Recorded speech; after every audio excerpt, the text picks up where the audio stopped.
Councilwoman Gonzalez. Present. Councilman Andrews. Present. Councilman DiVittorio. Present. Councilman Leon. Present. Councilman Wells. Present. Public hearing none. Hammond City Council regular session agenda.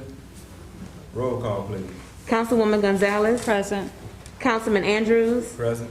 Councilman DiVittorio. Present. Councilman Leon. Present. Councilman Wells. Present. Move right into our prayer. Pastor Crockingham here. I'll move us right into our prayer.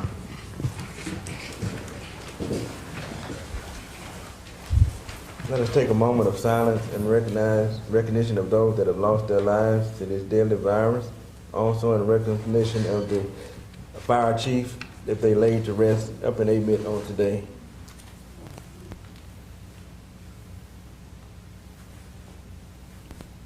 Most gracious Father, we thank you on today. We give you glory, we give you honor, we give you praise on today. Thanking you, Father God, for who you are. Thanking you for your darling Son who died upon the cross that we too would have access to the tree of life. Father God, if there's ever a time we need you right now. Father God, we thank you that you brought us thus far into 2021 and you're going to continue to carry us on. Father God, I ask you to continue to strengthen us, guide us, give us that peace and that wisdom from on high.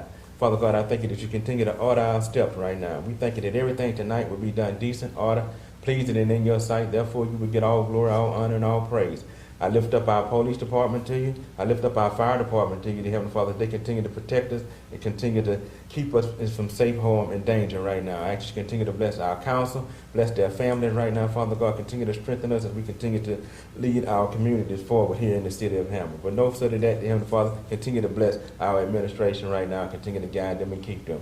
But Father, I ask you to continue to bless the entire city of Hammond as a whole right now, Father God, as we strive to move forward to make marks like never before. And for that, we give you glory, honor, and praise and thanks. In your darling Son, Jesus' name we pray. Amen. Amen. So at this time, I'd like to call up Isaiah Lewis, a student from Westside Montessori School, who will lead us in our prayer on tonight. All veterans and active military, please render the proper salute.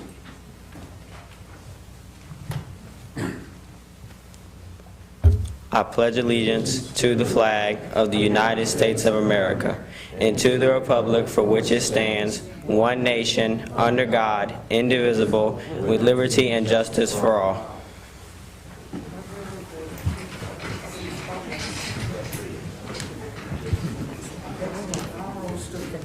I'd like to thank him for coming out tonight, Thank for being a part of our meeting on tonight by leading us in our pledge. Thank you. Very well dressed. Yeah, very well dressed. Yeah, dressed, to the T. He's an honor roll student at our school. Oh, He's a leader. wonderful. All right, we'll move right into our next item on the agenda, council reports. Mayor? For those who like to fish, we just received 500 pounds of 1 pound fish, 500 fish of rainbow trout, which is not conducive to this area. You usually catch it in cool streams north of the country or to the northern section. So if you want to go out to Zumari Park and catch some rainbow trout, they're there, they're edible, and please go enjoy yourself with your family and friends. Mayor, have you had any reports of anyone catching them? Because we tried and it didn't You happen. tried? Yeah, we had no luck. I had somebody call us and tell us they had caught 5, so maybe Okay. they fished them all out. It was cold the day we tried, so, okay. Gentleman I talked to the last batch was catching them on a jig. He wasn't catching them on bread or Okay. anything like that. It was artificial, actually. So I was surprised.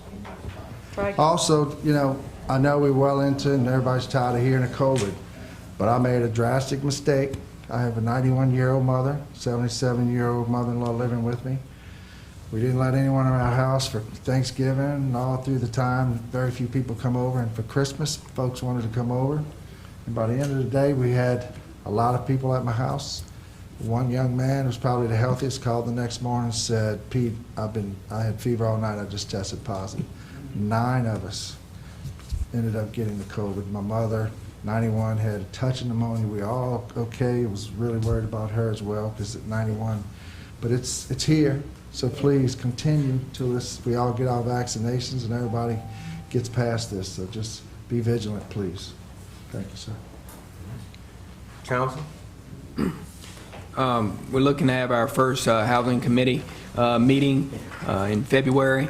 Trying to confirm the date. Looks like February 10th, but once everything's confirmed, I'll make the announcement so everybody will know. So that's pretty much all I have. All right, thank you. President of the City Councilman and fellow council people. I have Ms. Wanda Davis here. Could you come up to the front, please?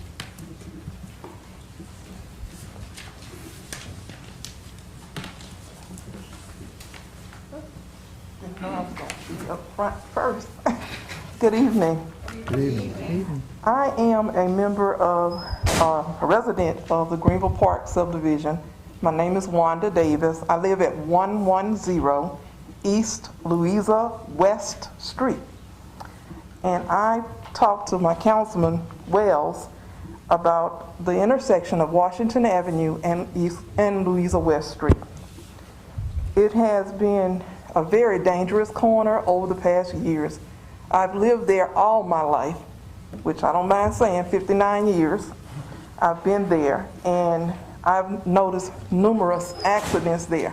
Many of them have not been reported, and I can give an account to that because I've had a wreck there. And I didn't report the accident because the young man did not have a driver's license, he did not have insurance, and I was afraid at the time of the retaliation that I would incur because of that. Also, over the years, because of the shrubbery and other things that's there, you can't see. You have to pull out, and try to look to see oncoming traffic. So I asked for a four-way stop sign to be placed there in order to slow it down so that people would be able to come out of those side streets. It is one of the main thoroughfares for the community. So, just saying, I know there haven't been any reports, Mayor. I believe maybe in 20 years or 30 years it might have been one where the police have been called. Since we've cut the shrubbery, when you pull up to that stop sign, because that's what we figured after talking to some folks, that was the issue, the shrubbery. So we cut it back, and you can clearly see when we finished it. Did it grow up already within a month and a half? Well, it's more than just... Do you still feel like the shrubbery is an issue? The shrubbery is an issue, as well as the parking. If someone is parked in the driveway, then you cannot see. If I'm coming from the east side, you cannot see at that corner if you're looking to the south or south side. Because if they are parking in their driveways, then their cars are blocking the intersection. You can't see what's coming down the road. So you really need to kind of ease out to kind of see around the cars or whatever in that area. So it's been a problem for years, and this was the first time I ever had the opportunity to address it with a council person, because we had other issues. But this, to me, has been really, really a problem. And there have been several accidents within the last year, and none of them were reported. And I can only account for not having license, not having insurance, and maybe ownership issues or something like that for it not being reported. I personally said I didn't report my accident because I was afraid of retaliation from the young man that and his family and associates, because I do live in the community. And he lived in the community. Or as Devon said, it's not an expensive item that you and he wanted to put up. He said he was going to have someone come up and talk about wrecks that she or you knew that had happened there. You lived there. Right. So, that throws a different thing. We usually go by statistics. Right. And you're sitting here saying, and the last thing we want to do, as Devon said multiple times, is for somebody to get hurt. Then put one up. So that's all I have to say. Just consider it. I hope it happens. Thank you. Thank you. Thank you to Ms. Davis for coming out tonight. And thank you too, Mayor. I'd just like to say thank you to Isaiah. And I heard your teacher say that you're a future leader. he looks like one. That's what we need. Dressed like one. I know his grandfather, one of them anyway, Reginald Lewis, and his grandmother Karen. So no, I just wanted to say that. Both of these kids, are straight A students. So that's commendable in their leaders. So every opportunity I have to spotlight these children, I'll do that. Well, we want to Because thank we want you. to make leaders, not just temporarily, it's long-term. That's my goal as a school counselor, for these kids to be long-term. All right, Ms. Mills, I want to ask you a question. He don't stay in District 3, huh?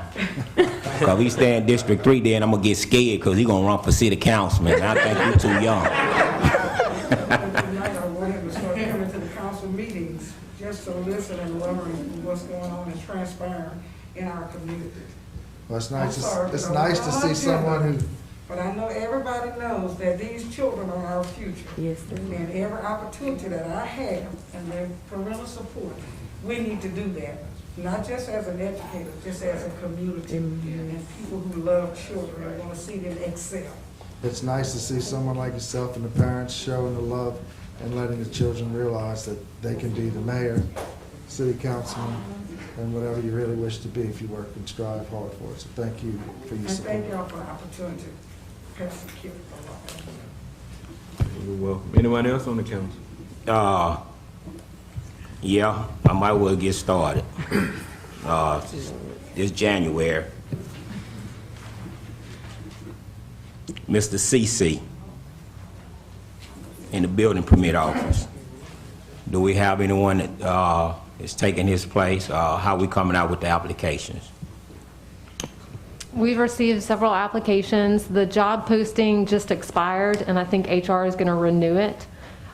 We have 2 potential applicants at this point who have the certification, so we're moving forward with that search.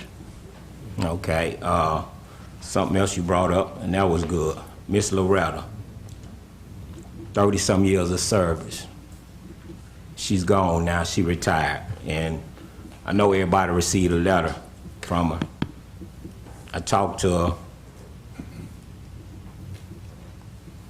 It's gonna be a big loss for the city. And who we got to take her place? So Jacqueline Browder is the number 2 position in that department right now, and she is overseeing things. We are posting that job position, and we hope to have it posted by tomorrow. We've been reviewing the description today with the folks in the department and talking about priorities and needs, but we will be doing a full search for that position.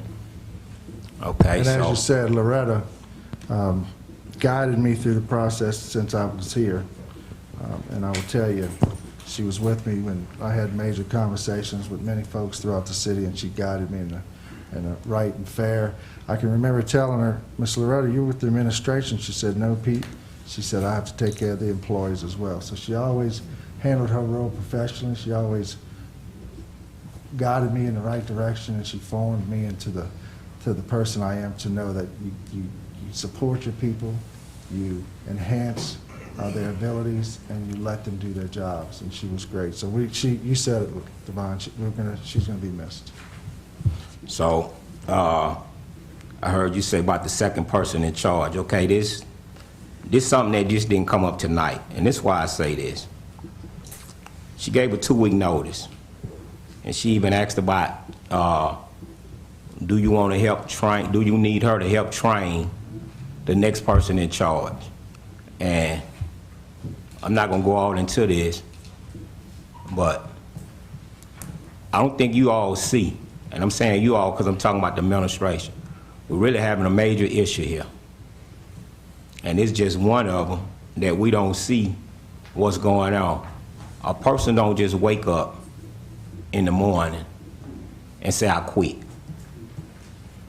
They quitting because they being forced out. And this what's going on. You're gonna get your chance to speak. This what's going on. We really gonna run into some lawsuits.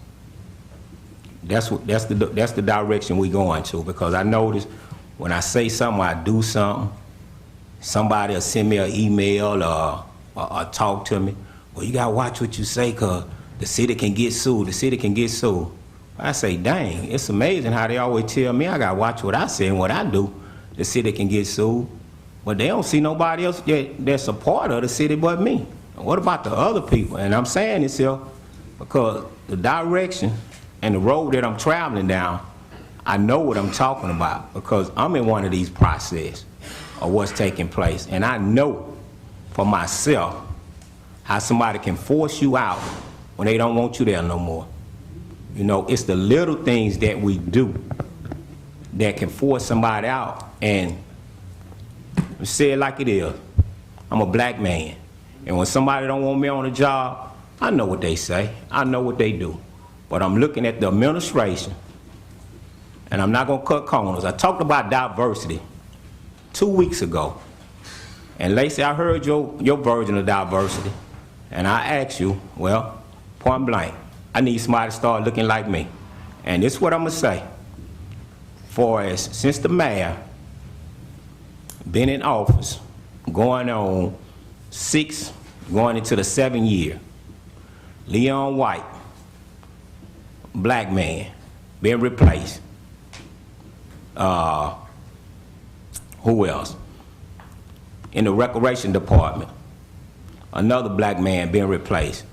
Right now, we only have one black, which is the recreation department, one black in the administration, and that's not enough. That's not enough. And I know nobody gonna talk about it, but we in a country right now need to be healed, and it need to start now. And I'm talking about Hammond is just a small little portion of the world that need to be healed. And I'm talking about the healing need to start. So when you get the application in, because I'm going to tell you, and this is how I know, every time one of these jobs come available, I'm calling the people, tell them, look, I don't know, the city needs somebody. Put in the application. And that's why I'm saying this here in front of everybody, because like I tell everybody, 10 years from now, you can always go back and look at the council meeting and see what I said. And I'm saying this here because if they don't get no interview, if nothing take place, I'm gonna know about it. Cause see the little chief little deal, that was snuck in on us, cause see we was new. But see, you ain't no more sneaking nothing in by me, because guess what? We're gonna do it the right way, and we're gonna be straight with everybody, and everybody gonna get a chance. And if they don't get an interview from the city, well, I'm gonna give them an opportunity to come up here and get an interview and tell what they have and what they don't have. That's one of them.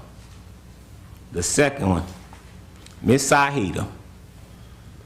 There you go, right there. Miss Sahida, she took a black man place in accounting. Accounting and HR, and all you all know, those are two of the biggest departments that we have. Wherever you work at, you gotta go to HR first, and you go to accounting. Miss Sahida, she took a black man place. Diversity again. Well, you can say Miss Sahida, she was diversity, so we can say that. But this is what's going on. She been in that department head for 6 years. Audit and everything, never. Not one mistake. And if she made a mistake, somehow we didn't see it the 2 years we was here. And the 4 years, her record show it. So a person like this here, 15 years of service with the city, another one just walked away. That position, how we gonna do about it? It's also being advertised. She did go to take a higher paying job at a different location. I talked to her. I know everything about that, okay? The financial department. Right now, who's running the financial department? It's being run by myself and by Laura Hammond. Okay, now, accountability. Who have access to the accounts and to the money? We have maintained all the segregation of duties that are outlined. I've spoken to the auditors nearly every day about our plan and about who is doing what to make sure that we maintain our segregation of duties. Okay, because I don't want, and which I already know, 1 year from now, I don't need it coming back, we got a financial problem with money that come up missing. Because see, one thing about numbers, anybody can put numbers on a piece of paper and bring it before the city councilman and sit here. One thing about Miss Loretta, I can say, and she said it in her letter, that the city councilman, they do their own homework. So we don't have a choice. We can't go by what nobody say. So I'm asking you about the financial department, the access to the computers. Who all have the access to the computers in the financial department? Everybody has different types of permissions and levels based on the segregation of duties.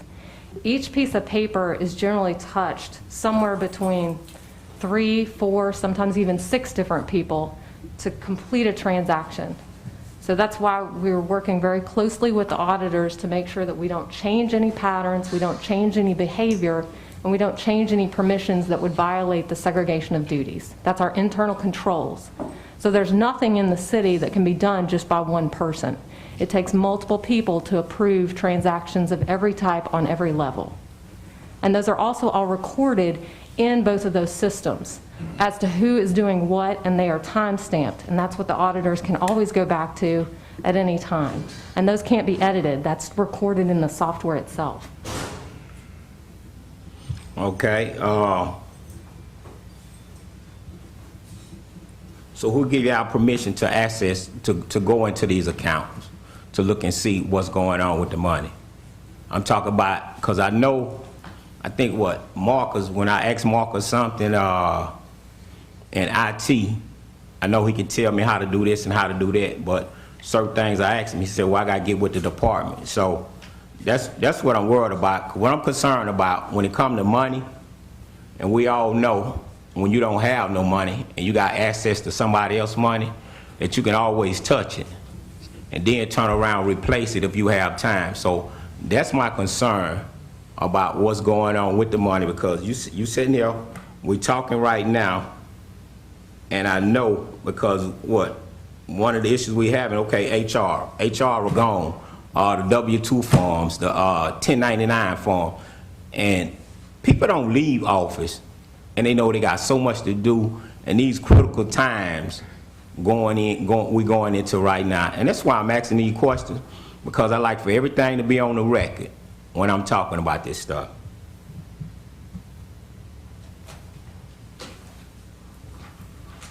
Guess you finished.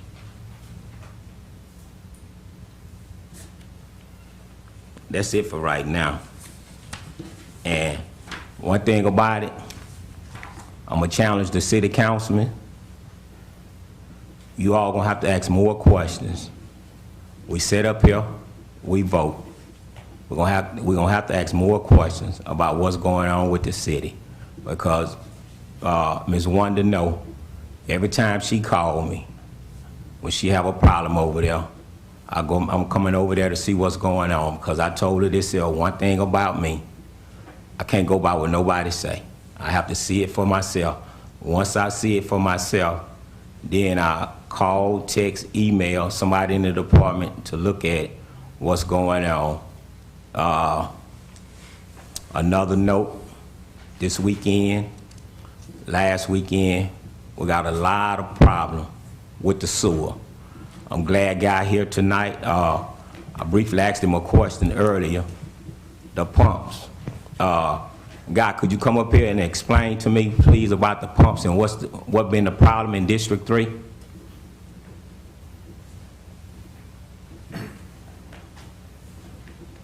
What it was last night, we had that rain. We got 3 pumps in that station. Water reached a certain level, calls for the first pump. It gets another level, call for the second pump. It gets a higher, call for the third pump. The 2 pumps we had running was keeping it down where it wasn't overflowing. When it called for the third pump, it tripped out. Contact stopped, it tripped the breaker.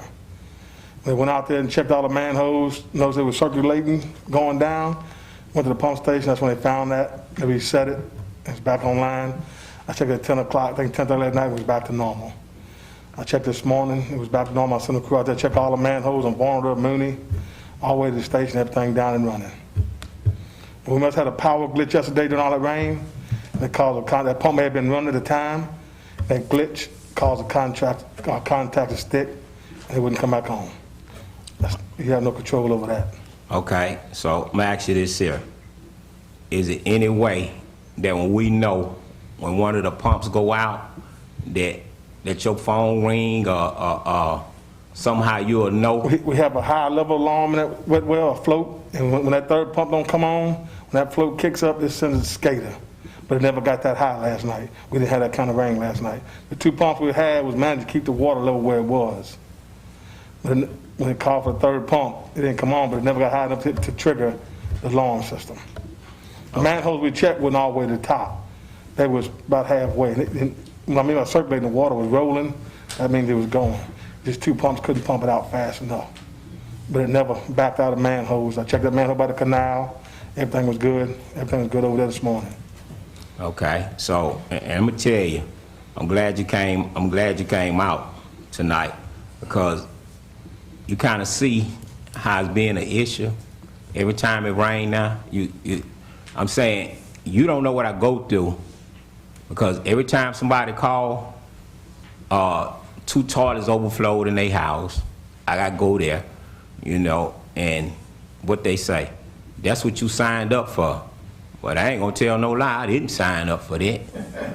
I'm not gonna tell no lie. One thing about it, I can't control the rain. I know. And it is what it is. And when you got pumps that pump X number of water, and you got more water falling in the pumps, we hear it every day. No matter what the problem is, it could be the customer problem, a city problem, it's always the city's fault. I get calls every day. My man go to houses. As soon as we tell a customer it's not a city problem, they want a supervisor. I go to look at them and tell them the same thing. They're not happy. We can't do everything. We can't go on private property and take care of stuff. If it's a city problem, we take it. Mayor calls me all the time. Go check this for me. I go out there and check and call, telling us what it is. He knows what it is. Well, everybody I know, guy, and there's one thing they'll tell you about the bond. I'm gonna tell you, make sure your end is straight before I call the city. No, not you. I left a meet last night, left my wife and kids, my father-in-law retired from the top in the fire department. We was eating at La Coretta's. I left them, my father-in-law, mother-in-law come to Hammond and take care of sewer. I don't get paid for that. That's where I'm at. Cause I knew where it was. Left my family, they eating supper to come check that sewer. So my end's straight, I can promise you. If I got any doubt, I'm rolling. I tell Lacey all the time, I go. I don't get nothing. Don't come council meeting, I don't get paid for none of this. But I'm gonna make sure my men, when they go out there, I want to see with my eyes, so when I get caught up, I can tell them what's going on.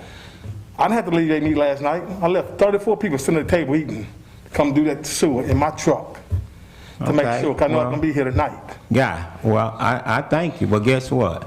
I done left out the house naked and had to put my clothes on, start putting them clothes on in the car, because guess what? They called me about their sewer, so you know, you were dressed when you came out, but I wasn't dressed.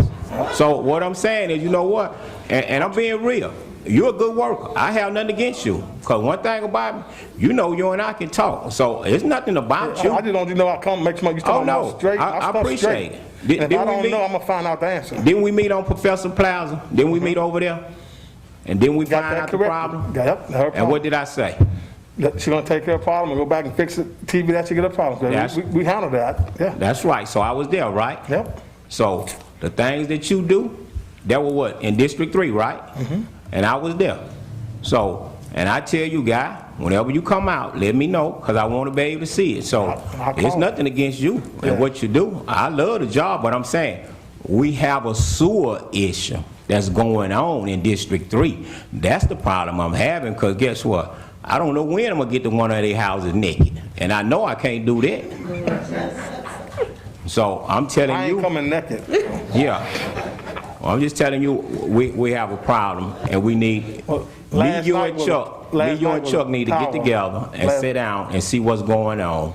Well, we're in the process of doing I&I all over Hammond. We've been doing it for years, and I got to tell them all the time, it's got way better. We way more now, better than it was 10 years ago.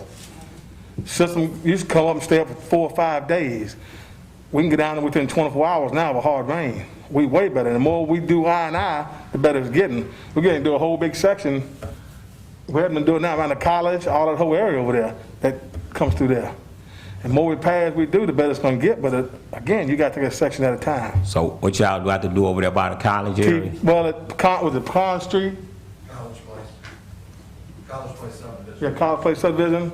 Just go in there and clean the TV and make out any repairs. We make them, line the pipes. Every leak we fix, infiltration, is a plus for us. But it just takes time. You can't get them all. The system's old and don't do so much at a time. Yeah. But last night, like I said, ain't none of us control the power failure. a surge, and you don't know that. I mean, that's what the problem was that night. We had a pump tripped out. Well, I thank you for coming out, because just like you have to come out, I have to go out. That's my job. I'm a road. Yeah. And hopefully you start making money when you come out. So by you sitting there saying that, that's something that the council need to look into. It's all good. I'm all good. You good? I'm good. Okay. Look, when I took this spot, I knew I was involved with it. Yeah, well, I appreciate that. Weekends, I mean, they know. All right, thank you, guy.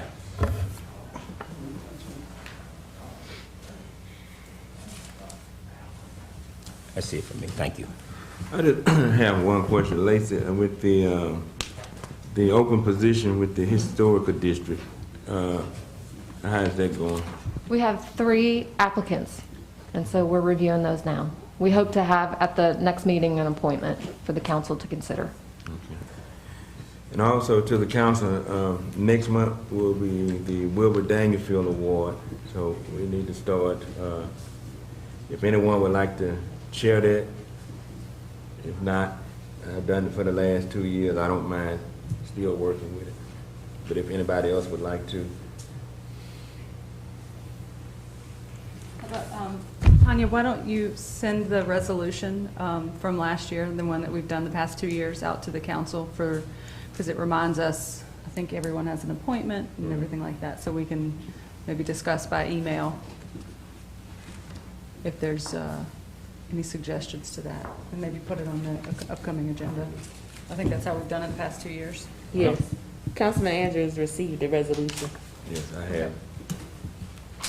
So, but for the last 2 years, Kip, you've been doing a good job, so it's like you got a permanent job now. Okay. That's no problem. All right. Moving on to the next thing on the agenda, our minutes from our January 12th, 2021 meeting. Yeah, 2021. Do we need to amend that in the agenda? Minutes of January 12, 2021. I make a motion to approve the minutes of January 12th, 2021. Second.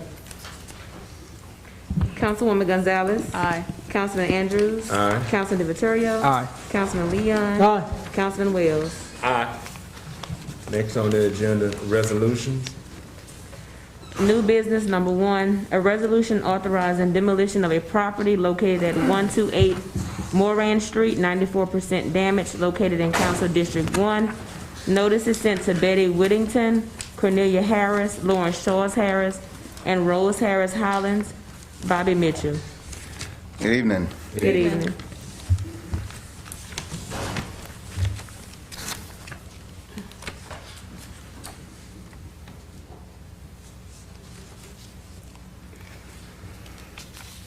(128) Moran. Recommendation is to demolish.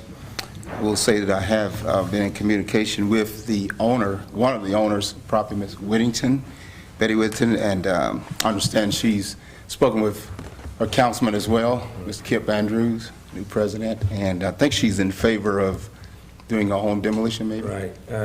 I have a letter here from her that she wrote me, and she would not come tonight due to issues with COVID and stuff of that nature. She said she was not feeling the best.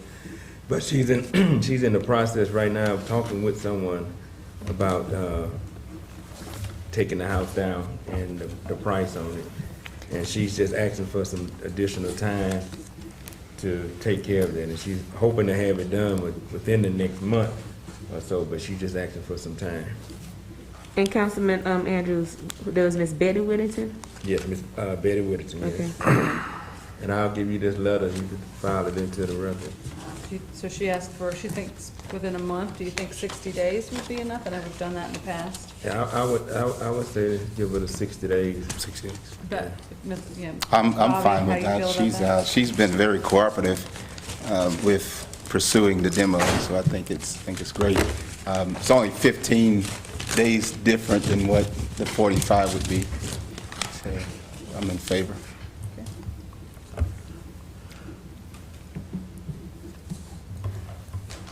So demolition recommended with the option to allow the owner to do demolition within 60 days. Is there anyone here from the public who would like to make a comment on that? YouTube? Can't see her. Can't see her. Okay. No one from the public and no one from YouTube. Okay. I make a motion to approve demolition 60 days with the option for the homeowner to do it themselves within 60 days. Second. Councilwoman Gonzalez. Aye. Councilman Andrews. Aye. Councilman DiViterio. Aye. Councilman Leon. Aye. Councilman Wells. Aye. Motion approved. Next item on the agenda under new business. A resolution authorizing demolition of a property located at 311 South Linden Street, 93% damage, located in Council District 2. Notice is sent to Thelma L. Rudison, Fatima A. Myers, Miss Lovely Jones, Runel Rudison, and Charles Reed. Bobby Mitchell. Recommendation for 311 South Linden is to demolish. I understand there are family members here, owners of the property, that may have words discussed. The property has deteriorated more, I'm sure. As in your passing, you've noticed that it's probably 99% now. I'm surprised it didn't collapse during our most recent high winds a couple of months ago. Recommendation for demolition. You have any? Could you give your name and address, please? My name is Fatima Miles. I live at 311, I work living at 311 South Linden Street in Hammond. Could you get out? 311 South Linden. And I would like to just go on and take the building down and go ahead and give me some extra time to go and take the building down so I can demolish and live on my attorney, he got a court case for me, so when I demolish, after I get the property demolished, I could go ahead and put something else on it to live on it. Permission to speak? Just give your name and address, please. My name is Renisha Black. My address is 9415 West Acre Place, Houston, Texas. I'm a friend of Ms. Fatima. We've been assisting her.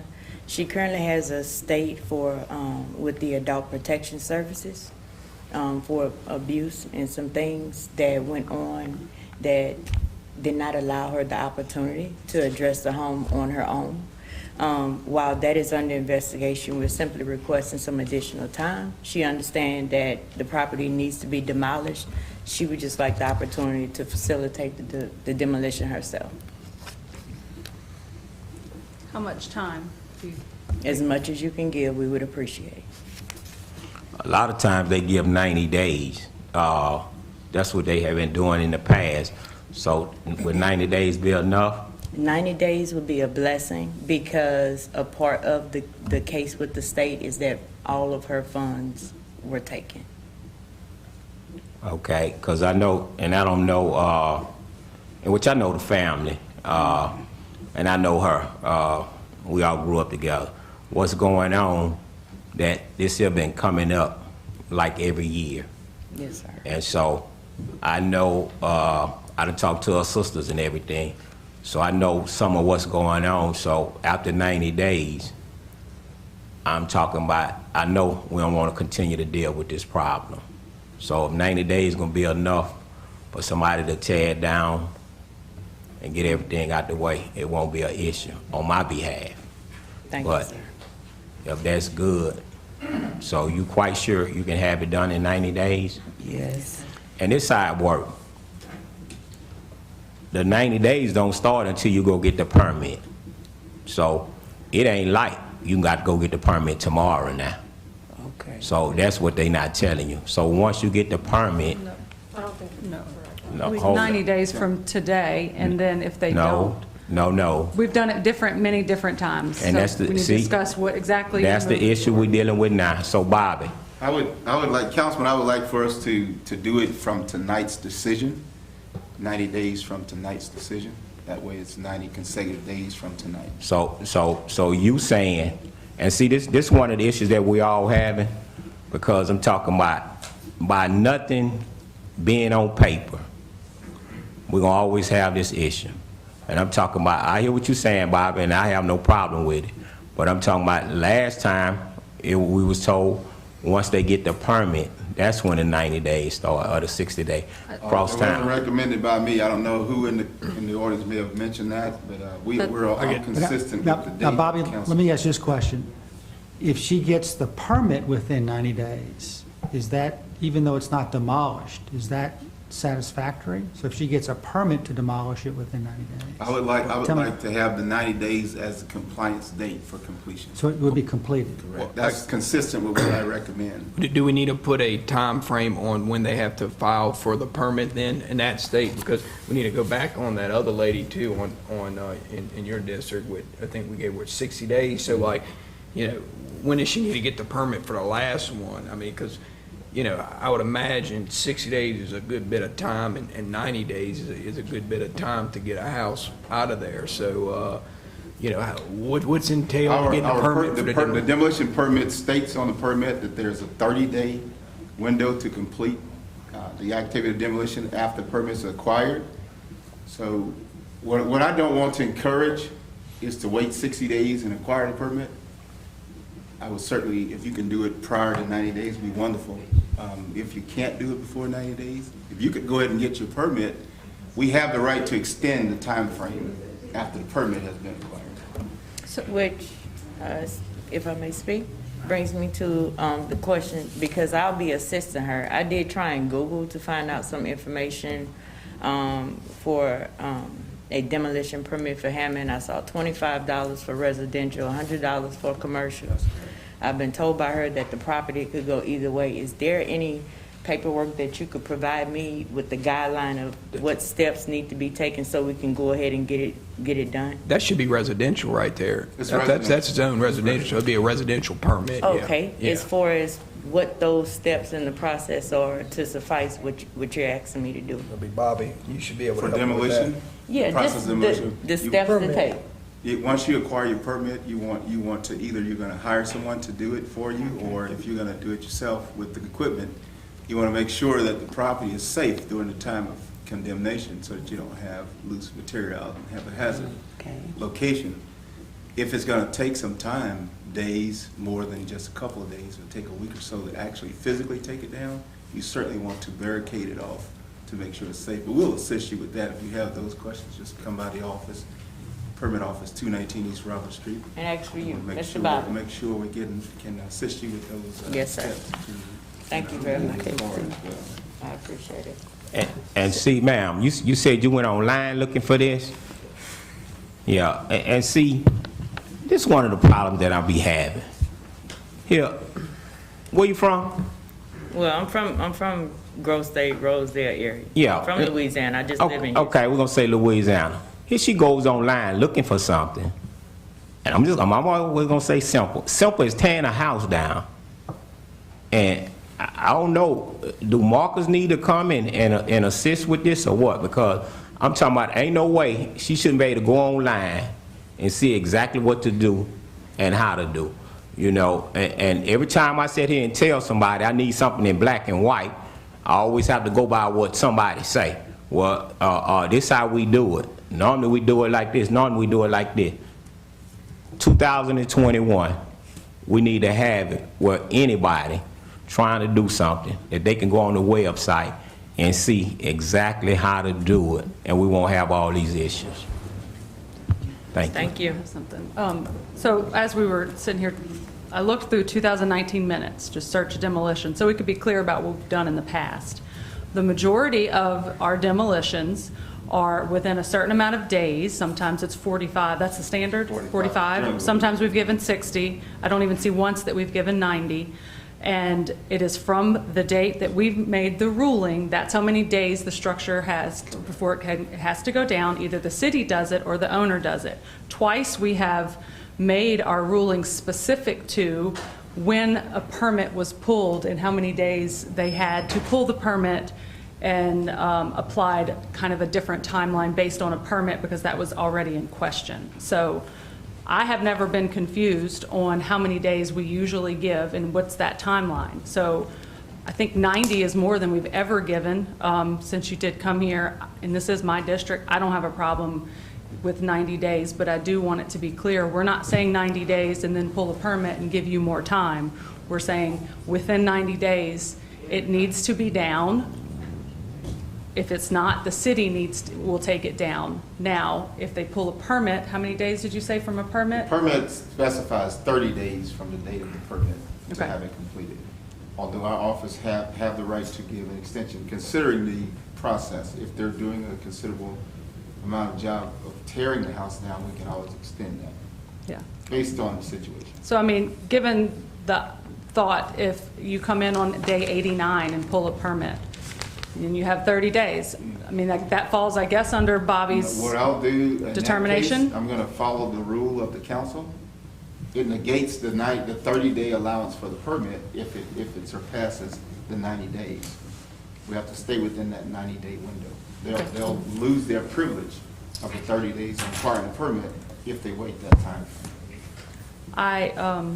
I would like to stick, personally, and we can talk and we can have public comment on it, I would like to stick to the 90 days as a hard deadline. If something comes up and you give enough notice to me as the council person for this district, or the council president, or the administration, maybe we can reevaluate, but it needs to be well ahead of the 90 days. Understood. Yeah, that's just my thoughts. So we can take, obviously, public comment. Then another thing we're dealing with too. And that's because I see we got this here problem. We still having this problem when we tearing these houses down. There's so much being left on the job site. And I say this here, by them doing this here project they sell, what all they require, what all can they leave on the job site and what they can't leave on the job site. This house is they have a raised house, it's on blocks. So when they remove the structure, the blocks will be removed, as well as all the piping and plumbing, and the ground will be level. Okay. So corner to corner on the lot is cleared and clean, right? Right, What is it? In terms of just the a contractor, house? that from corner to corner, that's the new rule. But the owner is doing it, as long as they meet the criteria for high grass, then they're okay, as long as there's no trash or debris or vehicles or anything like that. Did we clean up that document? I think y'all are working on getting a little detailed, like, This clip Bobby can tell you. so it's been revised since prior. And it's been used and bid out. Correct. since Okay. So So we've been, Bobby, owner, I'm sorry, go ahead. you can go, you can go. Owner or not pertaining to yours, a house on a slab, that slab goes, right? If the owner wants to retain their slab, if they're tearing their house down, they have the right to keep it there. Okay. Because it's I know not a that was hazard. an issue It's for not a us. hazard. It's when the city Yeah. does it, then the city needs to remove, that's what the rules that y'all changed to or Correct. whatnot. All It the just, new bids be, Yeah. and that's Jana is gonna be handling that through purchasing. After And she's today. stipulating all of that in the request for bids. So by them being the owner, and I'm just using you all as an example, so once they get through, the property gonna be clean. Correct. And so, okay, let me find somebody. Okay, Sam, we tear Sam house down. So are we required, and I'm saying we as the city, are we required to remove everything, the concrete, add the dirt in, because this is what we had all agreed on. So we tear Sam house down, so the city gonna be responsible for removing the slab and putting dirt in the place where the slab come from? That's correct. Okay, when that start? When we gonna start that process? That's starting with, from the date of the council meeting that was decided, I think that was in June, when we actually had that determination made by you, the council. We had previous bids that weren't held to that stipulation because they were bid prior to that date. So you may have seen some houses demolished since the council agenda of June that didn't follow that criteria, because the bids were based on the previous criteria, so it wouldn't be fair to hold that contract to the new criteria. Okay. Without notice. Okay, you say in June, and this is what I'm getting at.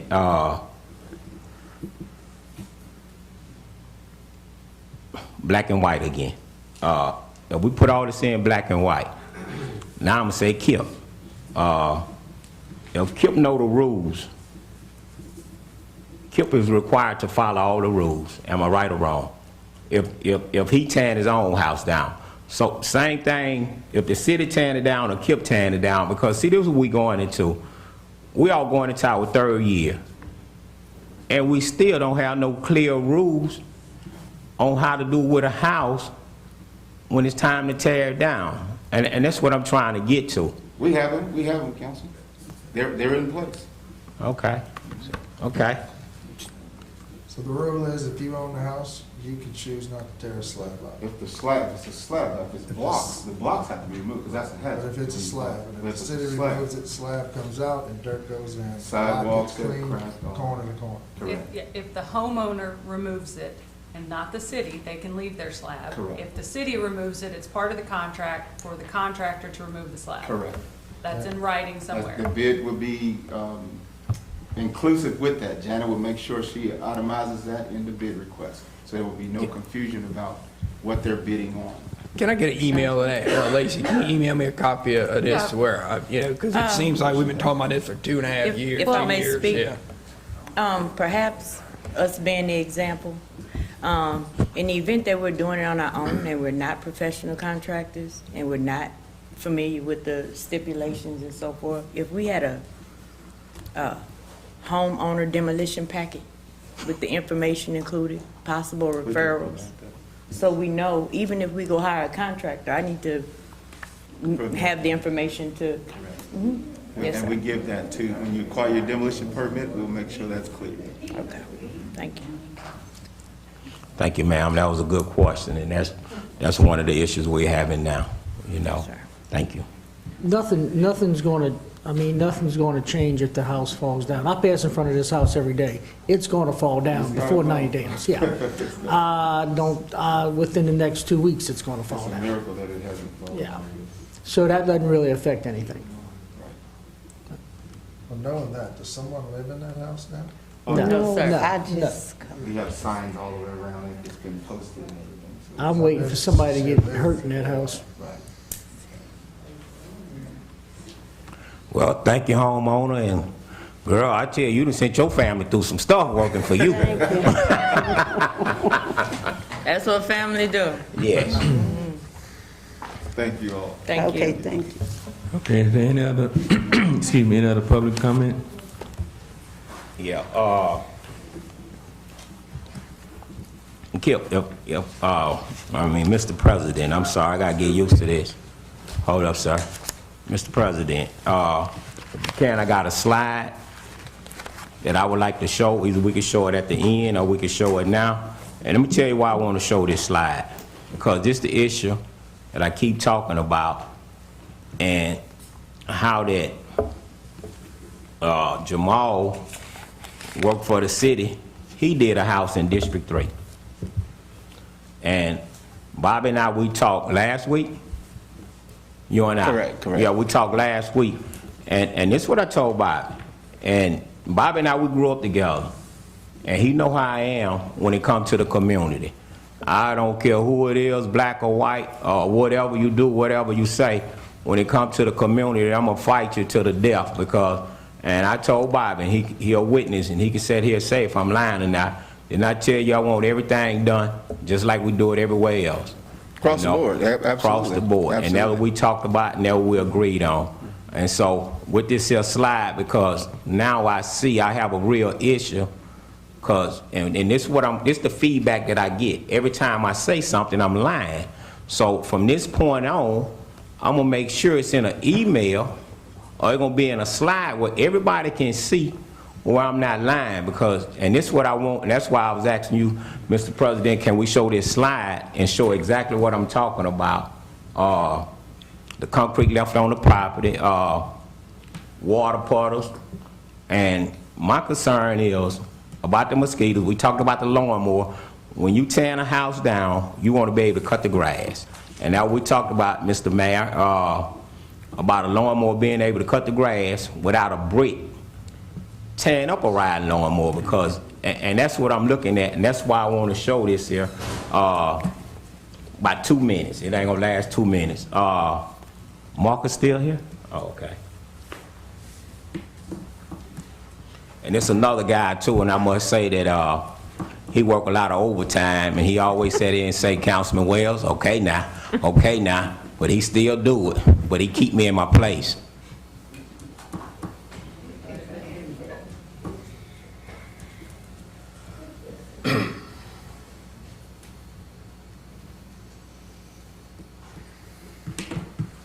While Marcus getting this here going, I see don't nobody see the, I don't know, what you call these curtains? The blinds, yeah. The blinds? I was looking at that. Huh? Roman shades. Yeah, Roman shades. Okay, I see we got Roman shades now.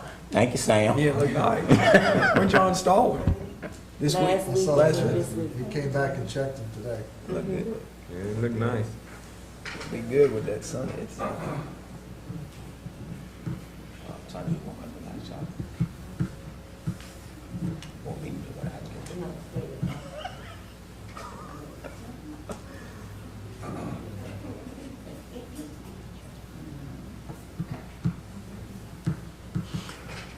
Now on this here house here, this a house that the owner did or the city did, Bobby?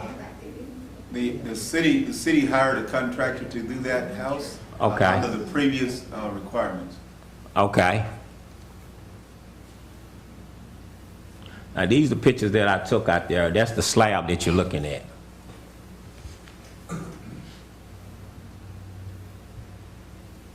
Was that house all brick? Yes.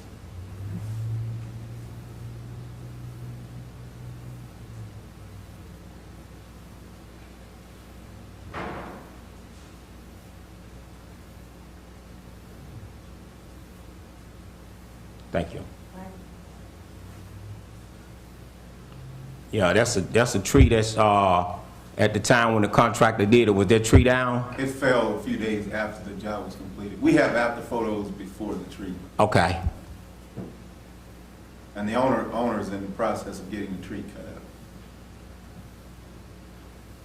out. Okay, thank you, Marcus. Okay, so look, you say the owner, they gonna get the tree cut up. And the owner didn't tear the house down, right? And this is what I want to, this is what I want y'all to see. This is what I'm talking about when I asked about a slab being removed. I see all my pictures. Marcus didn't get all my pictures. Cause I'm looking at, no, there's nothing against you, Marcus, it's me. They got big water puddles there right now. Then they got a tree down. And it's in District 3. So when it comes to District 3, I could talk about it. And so I asked for all of this here to sit here and show you, well, we got a whole slab. If you go over there right now and say the property up for sale, look how much the city would lose on trying to sell something versus the property was all cleaned off. And that's one of the issues that I'm dealing with. You know, we're gonna do it. We're gonna have to do it the right way. And we shouldn't have to go back and forth and fuss and argue with one another. Whatever the rules are, let's set the rules out. And what Bobby said the rules, the new rules applied in June. This your contract was given in July. The bids were prior to the new rules. Yeah, and this is the one what Jamal was fussing about, huh? That he had bid it on, and he didn't get them. This the one you were involved in on there? That's the group that was canceled. Can I have a word to say of contractor, demolition contractor with the city pertaining to this matter? I have a word. Mayor, we talked about this. Council, President. What's your name? Stephen Quinn, 900 South Mooney. I have an email here from Ms. Jenner. We discussed this. We discussed this issue about the requirements and the standards were going to be set by this demolition. Mayor, you even said it yourself. When we leave a lot, it's supposed to be clear, no water puddles. If dirt have to be brought in, that's what will be done. I don't know about this previous contract stuff that Mr. Bob is talking about, that this last house in District 3 was done. That house was pulled back from the previous bids, and Ms. Jenner set the standards out for the new methods of how we to demo these houses. one of those houses was done by that, one of the previous houses that Mr. Jamal done, it's in the same standards that the first houses were set out, that Ms. Jana pulled the bids back and changed. Therefore, according to my email, this was back in September, I believe. But regardless, I didn't bid on the second set of demolitions, which was the first ones that they pulled back because it met new standards and requirements. So I don't know how this house was done without the bid being sent out again, without them getting a notification if we were still going by the same. Therefore, I could have bidded on it again with the same, from the first of the same standards. I didn't. I couldn't because of the requirements that Ms. Janice set out, and it's in the email. So what happened there? They didn't send it out? They didn't resend the bid out or something? Or No, the bids weren't reset. They weren't reset out again for this house that he was involved in this. So you sent your bids out. Y'all sent y'all's bids out. The first ones. Yeah, and then you had prices locked in. Well, then they changed and revised the way they do things. So then, then it would have messed up y'all's bid. So then it would have had to be sent out for rebid. But you're saying it wasn't ever sent out for rebid. It wasn't sent out. This time, the first time it was bid, Mr. Jamal came in here and nobody was going to pay him because that's when the whole thing we changed. That's the bids that they were going off of that he just went and did this house by. Ms. Jana set new standards and sent out new bids for individual houses after this. So I don't see how this house was done with all the contractors not being notified that we had an opportunity to bid on it on the old standards, but Ms. Jana set out new standards, and it's in email. So who's over that, Jana or Bobby? Or I don't know. Andre, do you want to speak about the settlement? Yeah, this was one of those that was a claim brought up by the city. That was folks that were in a gap when we were transitioning from one to another, and there was questions about what was required. We settled with the guy that took this house down, and part of the settlement was he honored his bid. He went with his bid the first time, and he resolved his claim with the city by doing that. So that was part of a settlement of a claim. So he was the winner of the bid, and then he was the low and bidder. the deal settlement y'all did Yes. was part of the Yes. deal. Yes. No, he was, yeah, okay. The only one that has Yeah. been bid under the new standards, correct me if I'm wrong, but I believe we sent this, was the 611 Magazine Street. Yeah, that was the only one. That's the only one that has gone out thus far under the new standards. Okay, this what's going on, and this what I'm getting to. A lot of times you just ask me, I can really explain a lot of stuff to you. Just ask me what's going on. A lot of the contractors I know them myself. So, Mr. Eric, he's in here now. He did a bid like this, and in the process of him doing a bid like this, the bid was too high. So they took the bid off. And see, this is the stuff that you all don't be knowing what's going on in that building permit office. And I say, we got to show, and I'm finna get off the subject now, we got to show accountability. Everybody that goes into these departments, and I'm talking about, and I said this here, the building permit office, I got so many people that go over there and they tell them no. They tell them no, you can't do this, you can't do this. And Lacey, we talked about this here when I first got up here. You know, they need to have a list where they can sign. I prefer them to do it on the computer, because guess what? It ain't gonna lie. You know, we got markers here. Every time somebody go in these departments, we know who done been in there. And this is what I asked for. And let me tell you why I asked for this here. Lawsuit. I'm saying lawsuit because you know what? Every time people go in there, they getting turned down. We don't know nothing about it. I know about it because they called me. And so I'm like, did you talk to such and such? No, they told me I can't do that. I told me I can't do that. And I'm saying, we got to have accountability for everything take place. Anything that I do, and you hear me say, I go out and I talk to the people myself to make sure that I do right. And so anytime I do something right or wrong, I call somebody else to verify what's going on.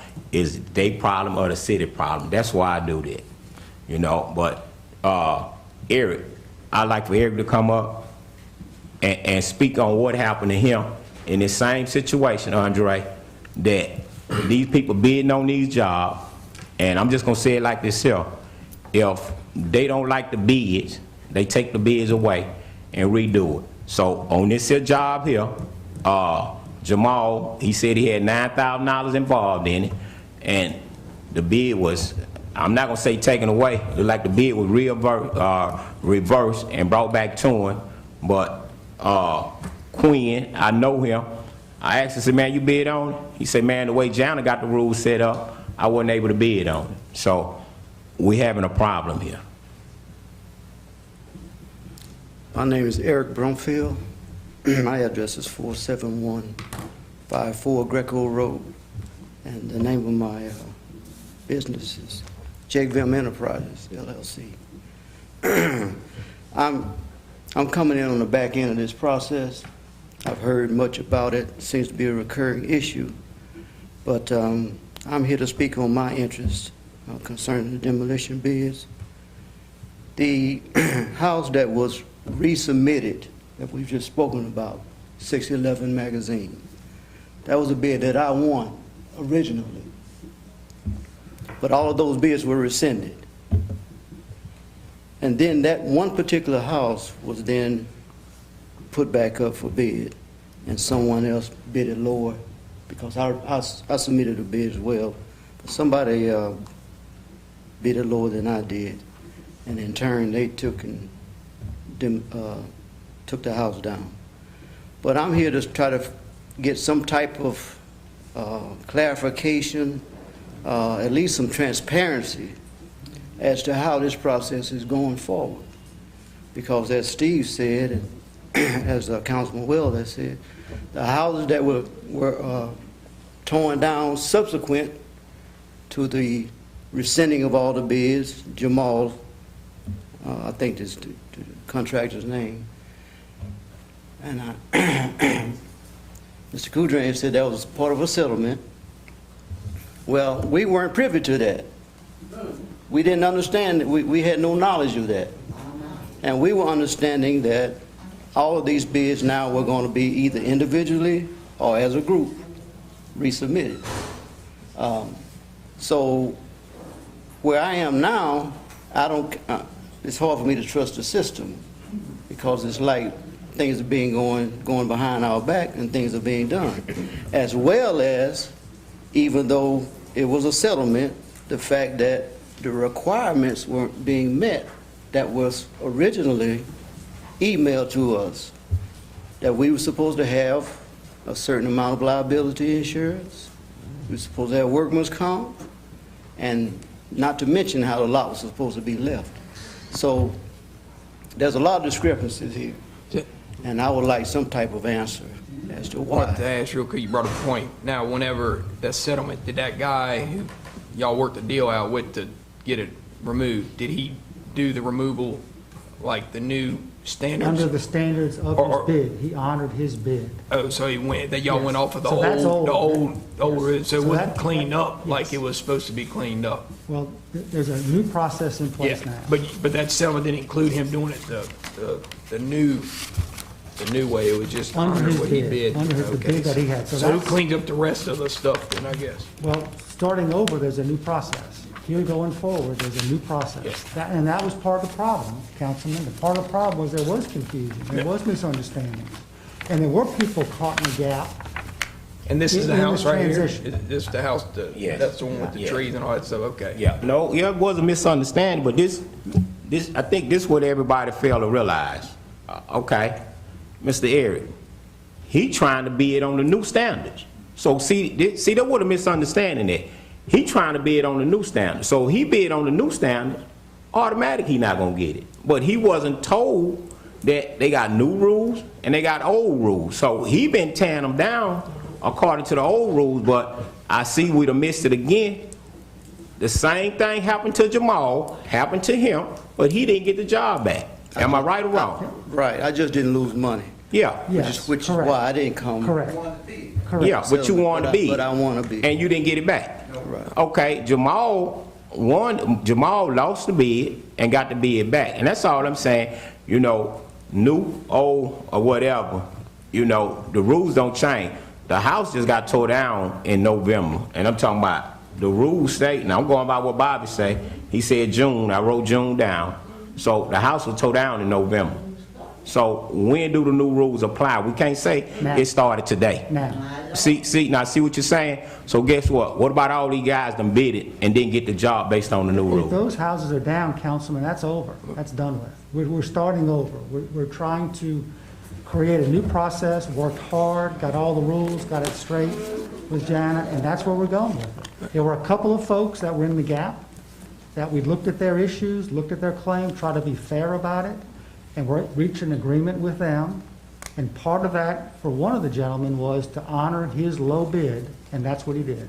I think what I saw was a problem was really, I guess, just a transparency, I guess, letting these guys know that, I guess there was a settlement made, so don't even waste your time bidding, I guess. And then secondly, was the other one was, you know, I know that was, he put his bid in on the old way, and then we changed it, so obviously it was gonna be a little more expensive, but I mean, you know, that should have, I think, been in a settlement to where you just can't leave it the old way. Like, I mean, something should have been done, you know, on the new standards, however Well, that's it wasn't fair to make him, to honor his bid on the old way when more work is now required. Yeah, well, I don't know if some kind of modification to where, I mean, you wouldn't want to leave it the old way if we just changed it the new way. That's the only thing I mean, because now somebody's got to deal with it. I guess it still looks like that right now, I guess, huh? He turned Let in me get this evidence, straight. though, I- of money already on the table. Right. And so what we have now is the new packet, and I know Councilman Wells, did you print it out? Is that what you keep pointing to? Oh, yeah. Because we Oh, yeah. have the new bid packet, it has the checklist in it, and I believe y'all Right, received but that for let's- that let's just 611 back up. Let's magazine. just back up a little bit. I differ. You said to Jamal, when this happened, that's, you shouldn't have put your money down on it before acquiring a permit. So how would y'all paid him? If that's the case, he need to be paid for a magazine. Council, let's get it straight. Y'all paid Jamal without a permit. Yeah. I mean, cause that was one of the biggest. He didn't have a permit neither, but he won the bid, but y'all paid him, y'all paid Jamal. Let's get it straight.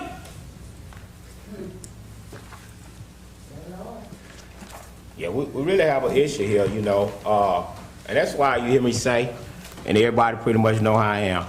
That's why I don't like meetings behind the closed doors, because honestly, you say one thing behind the door, and then we get in the public, we say another thing, and that's why I try to be straight. For as emails, asking questions, I do it here for the simple fact, I want to make sure that nobody think that I'm getting a side deal or I'm making money on nothing, because I want everything to be straight. I don't need nothing coming back on me 10 years from now saying this the money that Devon received for this and that. So that's why I do that, and I like to be straight with everybody. So I don't want to beat a dead horse here. I just want to try to understand real quickly. So you're saying some of these guys got permits, some of them didn't, and then some of them got paid for having no permit. They didn't get any permit, but they still got paid for the job. Didn't have a permit. Okay. Who cuts the checks? This man assumed he had the job, right, and went ahead and started it, Bobby? This was retroactively back to that meeting. Mr. Demetrius Carter, that's behind me here, he accused us of not informing him that a porch needed to be removed, so he requested some fee. I'm talking, sir, I'm talking. I'm not gonna let you. I'm talking, I'm talking. Then you can talk. Yeah. And in that meeting, it was decided that neither of those gentlemen would be considered correct in what they were reporting to the council, because I had proof, documentation, that what they were suggesting to you all was incorrect.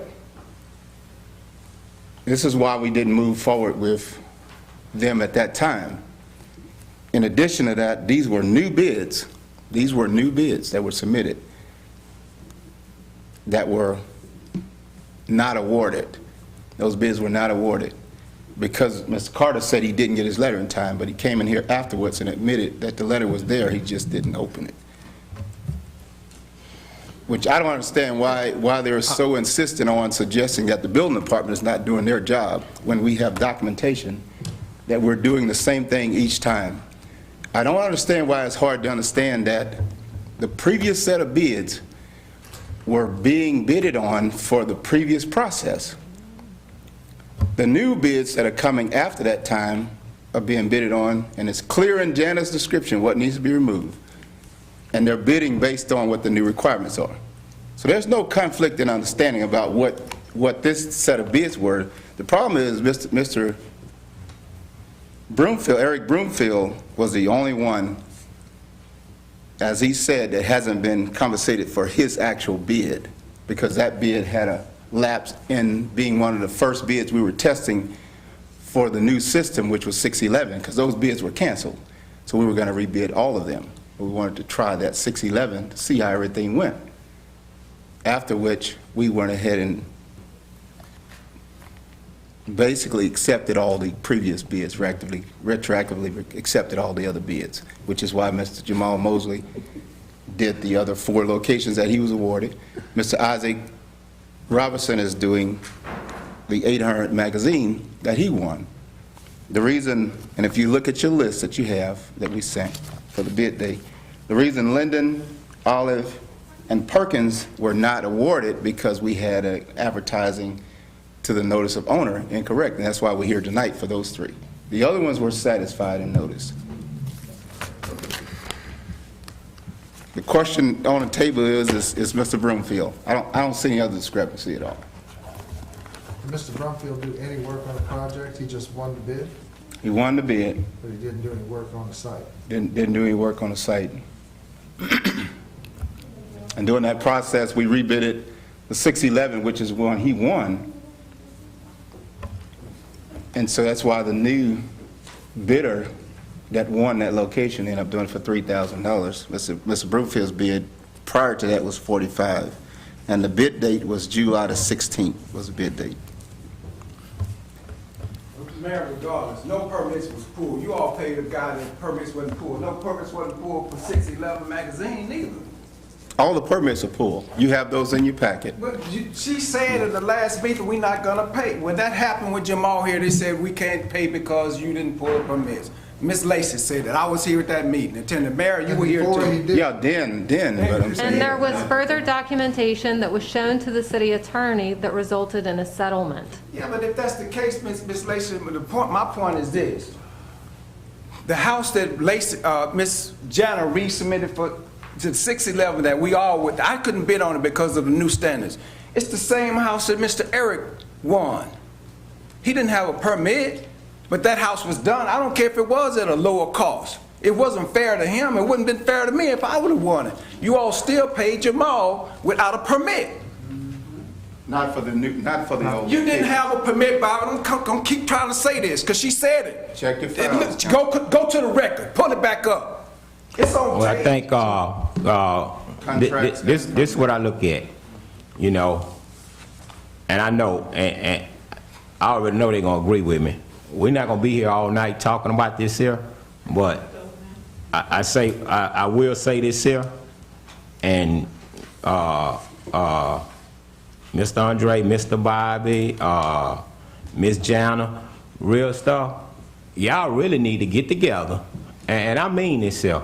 Whenever this stuff come before us, real stuff, should nobody be asking for no 90 days, should nobody be asking for no 30 days, should nobody be asking for 60 days. When y'all come before us, all this should be already organized, set in stone, ready to knock down. Is the city gonna knock it down? If Sam gonna knock it down? And I'm saying this here because you know what? They know how much time we waste on tearing these houses down. But I'm talking about it need to be across the board for everybody. It's straight, because here, Mr. Andre just made a settlement and we ain't even know nothing about it. So that's confusing. And I know that had nothing to do with you. So it's like, if you look at it, every time somebody say something, it creates something else. It creates something else. If you put it in black and white, well, everybody have the rules. Real stuff, it'll kill all this stuff. Everybody have it in black and white. I have the same rules. Gonzalez, Sam, Kip, Steve, the mayor, Lacey, Andre, all of us have the same rules, and we're just going off the rules, nothing else. Yeah, that's definitely a problem with this, because this is a simple task of bidding on a property and tearing it down. It seems like every time there's an issue, and there's no way 5 of these guys here tonight, they can't all be wrong. Something had to be mishandled some which way or whatnot, but But I mean, you know, hopefully from here on out, we'll get this straight with the revisions and everybody's pulling permits and then getting whoever wins the bid and then gets paid if they pull the permit. So, I mean, I don't know what goes on with that. That just seems Yeah, I don't crazy to me. understand, I just can't understand why, if someone says something is true, they have no proof. We permit everything that we hire on, there's a permit. We have, in our files, we have a permit. In our files, we have a contract. You have those, we email those to you. So just because someone hypothetically says something, it's not true. So Bobby, you saying they be lying all the time? Well, yeah, it's not true. You call a lie or distrust, however you want to say it. What may be helpful is Councilman Wells was I believe, and Tanya, did you send all the documents that Councilman Wells had requested to the entire council or just to Councilman Wells? I sent it to Councilman Wells. Okay, so what we can do is forward all the documents to the entire council directly after the meeting. That way you'll see the new bid package, you'll see what that format looks like, you'll see the photographs that are included, you'll see the checklist that's included, you'll see Jana's notes of how she documents how many times she's reaching out to different people and what questions may arise. You'll have all that together. So this is the new packet that's set in stone, Yes, sir. that's going to be used Yes, sir. here to... This was already started on Right. 611 Magazine Street and tested out on that house, and it is used from 611 on. So the one on 611, it turned out good? The one on 611, everything Absolutely. turned out good? Absolutely. Permits were filed, contract was signed, lot was smooth, dirt field, everything. Okay. As Devon said, if you're gonna bid a property and you're gonna underbid it, and then of all things, you don't have the equipment to do it. The slab was a big issue for some folks. Didn't have the equipment to pull a slab, then they go to another one, like Isaac Robinson, say, can you come do this job for me? And it's like, you want to bid, didn't have the equipment to do it. Now it's black and white. You have to pull a slab, you have to do this, so if you don't have the equipment, you're not gonna bid it. Or if you are, you're gonna sit in a situation where you don't have the money to finish the project, and then here we go again. So, and once that happens once or twice with a contractor, they're not gonna be on the bid list anymore. In addition to that, Simple, I'm Mayor, a contractor. You either bid it right, you have the equipment, you don't have the equipment, you win the bid, you get the bid, and you do it as the specs, as Yeah. all specs are. So it's clean, Janet just started handling it, and, you know. Okay, well, for the record, Bobby, on Perkins Drive, that slab, that tree, I would like for the city to put out another bid to get the slab removed. the reason we can't do that, Councilman, is because it was bidded under the old criteria, and the owner wants to keep the slab, because the owner wanted to keep the slab, and we disclosed that to all the contractors prior to the bid. Okay, but look, They want to rebuild the what you house just at said. some point. You just said the owner wanted to keep the slabs. See how we don't ran? That was the old, that was the No, old. but hold up, that was hold up, the old hold ways. up, hold up. You just said the owner want to keep the slab. The owner should have tore the house down. The city ain't have no business tearing the house down. Well, it was condemned by the council. No, you're not getting me. The owner should have said, I'm gonna leave a wall up. So what we gonna do? Listen to the owner? Honestly. No. We can't go by what the owner say, cause like me, if I got a piece of property, and it's the truth, either you tear it down, you do it the right way, or I'm gonna tear it down. And I'm saying this here, we're gonna go by what the owner say. Why we ain't leave the west side walled up? Why we ain't leave the east side? That's a structural hazard. That's what I'm trying to explain to you all. We're only leaving what's not structurally hazardous. Well, Bobby, in the past. No. And now we're not leaving anything. No, Bobby, you can't sit there and say that, because I'm gonna tell you why. What we're leaving when the owner's tearing it down, and I thought we were clear on that earlier. We was. What I said was if the owner's tearing it down, they're tearing it down, they want to keep the slab, it's because they don't have the money to dig it out. Correct. So they keep it. But if the city's tearing it down, the owner Exactly. doesn't have the option, like he said. pick and to choose. keep the slab. Absolutely, moving forward, correct. He was asking, preferably, we was asking specifically to 206 Perkins, and I explained to him why that slab is still there. So that was tore down by the city on the old rules. Correct. And then they could leave the slab. So then now the Absolutely. city tore it Absolutely. down, but the owner has it, and he don't Absolutely. want to give the slab up. So Absolutely. all we can do is apologize to you and let you know that the rules from this day forward, regardless of the Jamal and the this and the that, from today forward, this is the way it works. If you're not bidding a job, then you must not have the equipment to do it, because this is the way it works. Ma'am, that's not my issue. I understand all that. Don't go back to Jamal, because I'm not you going are to right. Jamal. This is what I'm going to. Mayor, the so-called trial house or whatever. If they was gonna take a house to do on a trial, it shouldn't have been any of those in the old standards, because it's not fair to him, Mr. Brumfield, to lose his bid because y'all want to make his house out of trial house, and Jamal had houses that you all didn't need, you to pay for. Bid, but he didn't lose it. Well, that's not fair, Mayor. That's what I'm saying. He didn't lose any money.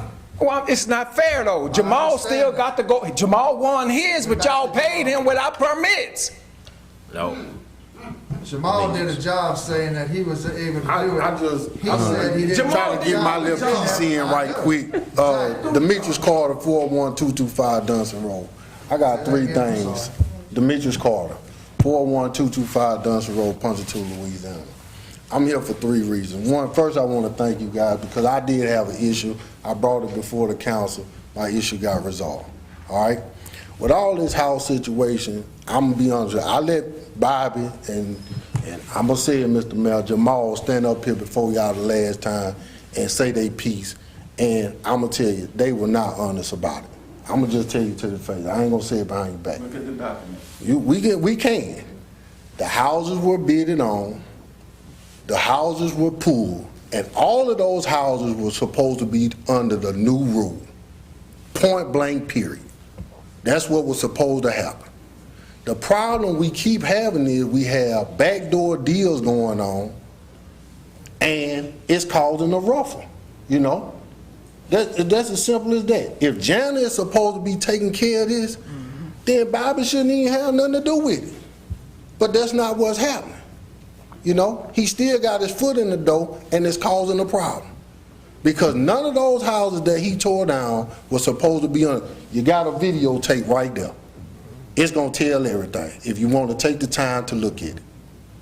When I saw them young men tearing down them houses on that Saturday, I said, what is going on? Because I ain't received no email, no phone call, no nothing.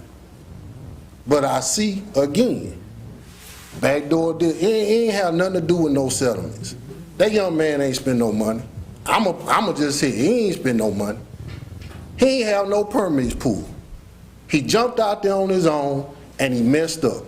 And he should have paid the price, just like Ms. Charlotte said in the beginning. Was that the one he tore down the wrong house? He tore down the wrong house? Yeah, he tore down a whole lot of stuff that he wasn't supposed to tear. I've tore down more houses since 2005 than any of these contractors. So if anybody knows the process and how it ought to be done and how it was done and how it's going forward, it's me. I'm going to tell you. And this stuff that Bobby's talking about, that's untrue. Because I got every house that I done tore down, I got addresses where you can go and see. What they made me do, that I had to get straight with Andre about them porches and all that, we wasn't doing none of that. We wasn't doing none of that. And I shot the mayor all the addresses where they had porches and everything. So I know he know. That's why we stopped. Again, there wasn't no sidewalk. I'm talking about big old slabs, man. You could. I know. Again, I know. No, again, Demetrius. All I'm gonna say is, if we got a new process, everybody needs to follow the new process. The back door, we gonna do this for you and all that. We can't be doing that, you know. And again, I don't make my living doing this. I got a 16-year-old and a grandson. I do this for fun. But if I'm gonna lose, if I'm gonna go out and buy equipment to venture off into this and just have, I really do it for fun. But I don't want to lose because you got favoritism to this one person over here and all that kind of stuff. Let's just put it all on the table. Best man win. Simple as that. And Demetrius, will you let them know? And I know this guy here, and he'll tell you, he let other contractors know about tearing these houses down. And I'm saying this here to let you know, it ain't like he greedy and trying to get all the houses. He tell other contractors about the bidding process and how to do things with the city. And that's how a couple of these other guys got involved in it because of what he told them.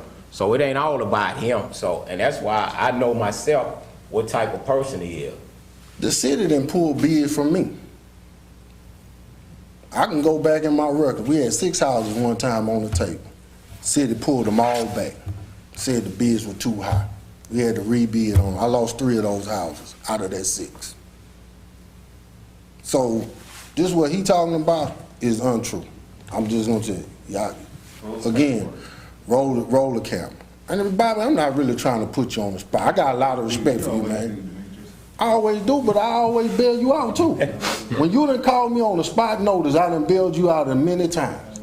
Right. You know what I'm saying? You say, hey man, I got a councilman on my back, I need you to go handle this. I stop what I'm doing and I bail you out.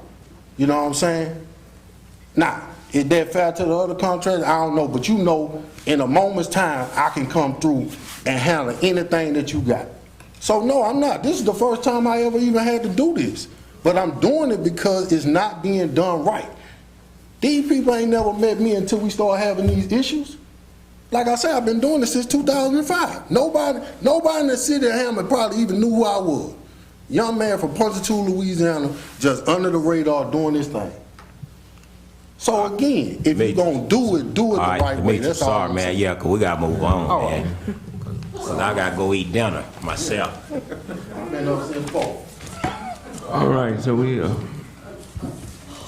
it's a resolution on number 2 with the 90 days. This is 311 South Linden. We still need a motion. Yeah, we need. Okay. Did you have anyone from YouTube? No, sir. Okay. Thank you, Chief. I make a motion. Now, what are we doing on that? 90 days. 90 days 90 days to demolish. to demolish. From the time of the. From now. From now. From now. From today. Okay. Second. Councilwoman Gonzalez. Aye. Councilman Andrews. Aye. Councilman DiVittorio. Aye. Councilman Leon. Aye. Councilman Wells. Aye. Motion approved. Moving to resolution number 3. Number 3, a resolution authorizing demolition of a property located at 611 Olive Street, 92% damage, located in Council District 2. Notice is sent to Christopher Egan, Hancock Whitney Bank, care of Newman, Mathis Bradley, and Spadell, Karen Porter, and James Porter. Bobby Mitchell. Karen Porter, James Porter were the tax purchaser. They've actually backed out of the property. I understand that may be some issues with it to table. Yeah, so Bobby sent out the notices that I gave to him to send, so Bobby sent out what he was supposed to. And I hate to say this, but I'm gonna say it. A notice should have been given and wasn't given to a judgment holder. And there are reasons for it, but it's gonna sound like an excuse. All I can tell you is those folks have been identified, and I would recommend that, that this be tabled so appropriate notices can go out. Do you have to send new notices to everyone, and what is the delay on the notice? Well, it's up to, if the council, my recommendation is that you table it. I've talked to and it's not the owners got notice. There's a judgment holder who has a property interest in this that should have gotten a notice. That property owner expressed to me, because I've spoke with him, that he has an interest in repairing the property once he gets ownership. That would need to be formalized and expressed, because I would think if you've got someone who wants to rehabilitate the property and repair it, that would be preferable. But I recommend you table it. If it comes back up, that person should contact Bobby. I recommend they contact Bobby, speak with Bobby about what the plan is and what the intentions are, and see if something can be worked out within a reasonable time. If not, it'll come back up again. Bobby and I'll communicate, and we'll send out a re-notice for another council meeting. How long is notice given? So you get a notice and you know, what's the minimum? We try to generally give notice at least 30 days prior to the scheduled meeting. But if we tabled it and you have to give notice to this judgment person, it's not enough time. Correct. So it wouldn't be the next meeting. It wouldn't be, it would come up when appropriate notice has been given. Yeah. We would set it for a council. Is that person, what the person, is the person here or what? On number 3, is he here? Yes. She? Yes. What? Oh. Okay. How you doing? Good, how's it going? Good. Frank DiVittorio, 1 Norbrook Circle. I purchased the mortgage, Whitney Bank held a mortgage on this property, and I purchased the mortgage from the debt from Whitney Bank, and that was in about August or July of last year. And let's see, so I've started the process for whatever, y'all may remember this property's come up several times over the last 3 years, maybe? Yeah, this that one, what's the lady name, was over there talking about, huh? Louise. Yeah, Right. she was talking about, this that property? Correct. So at the last time it came up, there was quite a discussion over who owned the property, who got notice and whatnot, so afterwards I looked into it. It turned out that Whitney Bank had the mortgage, but had not foreclosed on it and was having, they thought they had some issues, I believe, if I'm not mistaken, with their ability to foreclose on it, so they had not. They were willing to and did sell me the note. So I purchased the note. I filed suit on the debt in August of 2020. I redeemed the property taxes shortly thereafter, so there were redemptions that became public record in August of 2020. By September of 2020, I had judgments against the property, then I had to, against the owner. And there's a delay period when you do an ordinary suit as opposed to foreclosure, where you have to wait before you can start executing on the judgment, meaning seize it to sell it at a sheriff's sale. So I was able to start that process. Well, the notice of seizure was filed in the public record in December of 2020, where the sheriff has seized the property and it's in the process of going to a sheriff's sale. So it'll be a public bid, anybody can buy it at the sheriff's sale. Whether I end up with it or some other person ends up putting money in it to buy it, I would assume they're going to do something with it. So I think the property is on its way to being returned to commerce, whether it's through me or someone else. So my request would be that y'all just deny this request, and if it's still sitting there at some point, obviously it can come back up. Andre, if we were to deny it, does it void out the notices that were already properly given? Yeah, I mean, your issue is if it's 92% damage, you want to be sure it's, if it's a safety hazard, it's at least secured. You could deny it and then start over at some point, but again, my concern would be just the overall safety, of the property. This is a property, are there pictures? I don't know if y'all have pictures or not. This is a house, it has doors, windows. It's been there for 3 years now. They've been messing around with it in relatively similar conditions, so it's not like another couple of months is drastically different one way or the other. It doesn't have holes in the roof. It doesn't have, So for example, if there were to be, either it be tabled or you give time to demolish it, once your order of demolition is issued, that gets recorded of public record, then any subsequent owner, like at a sheriff's sale, would have notice now of the order of demolition. Well, we can't do a notice to demo because we haven't given proper notice. You can't do it at this meeting. Right. Correct, yes, ma'am. Right.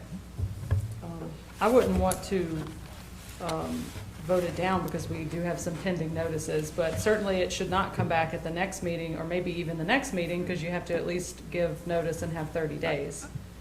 I think there'll be some dialogue about what is the timing of a sheriff's sale, what is all that, and then, and I'm happy to assist with Bobby to sort out what's an appropriate time to come back to be sure things are on track.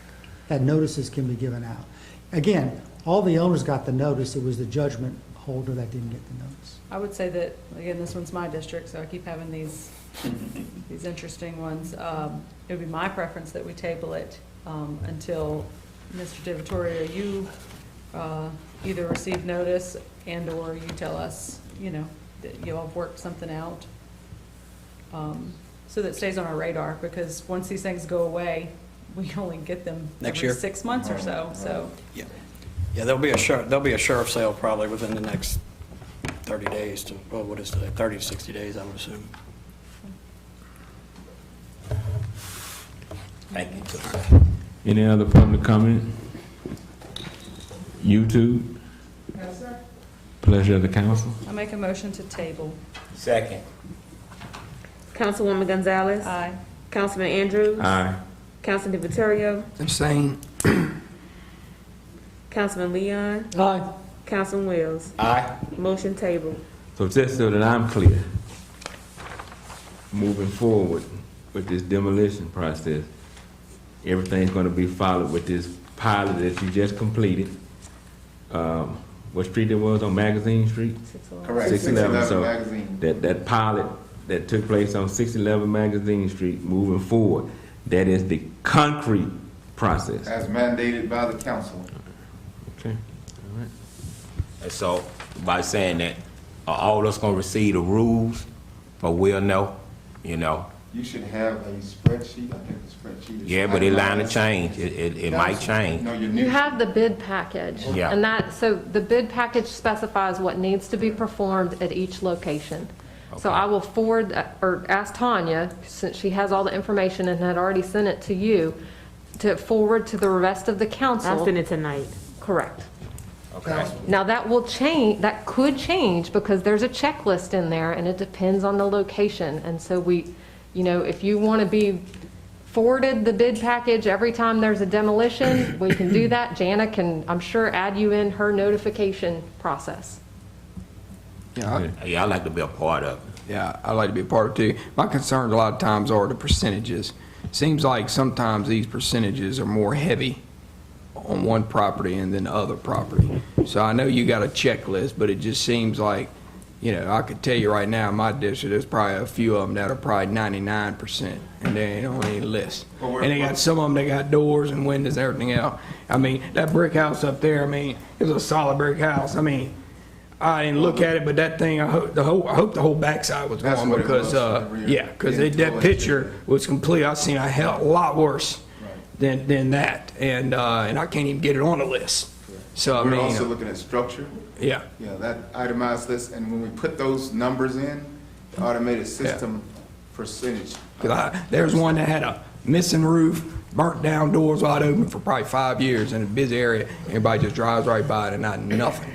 And then so, magically it had a roof that got put on it. So, but either way, those are the percentages things I have a problem with because I think it's kind of like pick and choose who we're going to enforce something on. And not trying to call you out on saying that. Comment, because I'm the one doing the percentages. Yeah. So, maybe I need to, maybe you need to welcome me with you one day when you tally up the percentages because I'd love to see how you tally it up, to be honest with you. Not a problem at all. Yeah. All right. Thank you. Be more than happy. Yeah, even with Mr. Frank, and I think, I don't know, Andre, Bobby, I don't know which one of y'all, it's like Mr. Frank shouldn't even been called in on this here. It's something should have been taken care of. And see, we can't keep letting this take place that we didn't get a notice to President Andrew, Everybody got to get the notice. And you see how much time we done spent on this? And that's because, and I don't know who fault it is, but everybody, I don't care who it is, they got to get the notice. So when you come to us, everything should be clear, understood, nothing have to be tabled. We sit here, talk about it, it's done deal, and that's what I keep saying, because if not, the next 6 months, we're gonna go through the same thing, and the next council people are gonna have to go through this here, and they're gonna be lost, because I'm talking about, look, going on 3 years, and here we still don't have a good understanding that what's going on, what's taking place. I'm talking about, we see the structure, okay, 92%, 93%. The percentage, I see the percentage, but I'm talking about the paperwork for as getting to the proper people. Somehow that's not getting to everybody. Considering what you said earlier, when a homeowner is tearing down a house, would you support the fact, because we both know as people in construction, that you're not building anything on that slab that you're leaving? No, I'm talking about. So why don't we do what you mentioned and make it consistent to where if you're tearing it down, homeowner or not, the slab's got to go? Because when they take the house off the slab and the slab's sitting there, no one's coming behind that and building on it. It's old plumbing, no insurance company's gonna allow it, the banks won't allow it. But just, the council has to support it, because when they come to the podium and say, I don't have the money, can I get 60 days and can I leave the slab? We need to be consistent with that as well and make it one across the board and say, this is it. Either you can pay for it or you can't, but this is how it's gotta be, slabs out, holes filled, corner to corner. Yeah, so when the homeowner come up, and I agree with you, when the homeowner come up and saying, I'm gonna tear the house down. Okay, you gonna tear it down, the slab, everything need to be removed. That's the package. Yeah, and I'm talking about that goes for everybody, and it won't be no more misunderstanding whether you the homeowner or not the homeowner. This is what the city requires. And so if we do it like that, I think that'll keep it out on a lot of confusion. Okay, well, y'all support. That's what we need to do, I think. I'm in favor, whatever you all's desire is, I have no problem. Janet will submit One that in her way bids. of tearing it down, whoever tears it down. Thank you. Thank you. Thank you for that. Moving forward, resolution number 4. Thank you, Bob. A resolution authorizing the mayor to enter into an intergovernmental agreement with Tantrell Parish government for the overlay of the following streets: North Oak Street, is that Lafitte Street? Yes. Lafitte Street, Phoenix Square, Hardin Street Extension, East Hoover Street, Roof Drive, Caroline Drive, Harvey Street, Octavia Drive, and Ferret Street, Lacey, Landry. This is the contract that was set over from the Tangipahoa Parish government. They are going to overlay these streets for us as part of our contribution in sales tax. And looks like one street is in each of the council districts. A couple districts may have 2 or 3. I have a question about Octavia Drive. I know we have some money aside for like a low spot where there's a curve.